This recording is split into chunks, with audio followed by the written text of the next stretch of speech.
Good morning ma'am. कैसे हो आप सभी? अच्छे हैं। मेरा नाम योगिता प्रजापति। आपका नाम क्या है बेटा? अनुष्का शर्मा। अच्छा, और आपका नाम क्या है बेटा? छवि प्रजापति। अच्छा, आपका नाम क्या है बेटा? रिया प्रजापति। अच्छा, आपका नाम क्या है बेटा? रवि राठौर। अच्छा, आज हम कौन सी क्रिया करने वाले हैं पता है आप सभी को? आज हम करने वाले हैं कठपुतली का खेल। ठीक है? ठीक है मैम। सबसे पहले मैं कठपुतली का खेल बताती हूँ, फिर आप सभी को डांस करना है। ठीक है?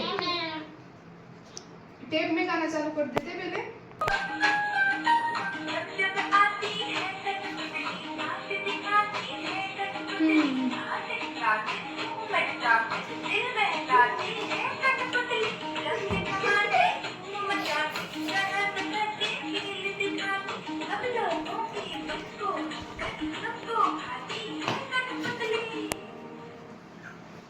बाद में कर दीजिए।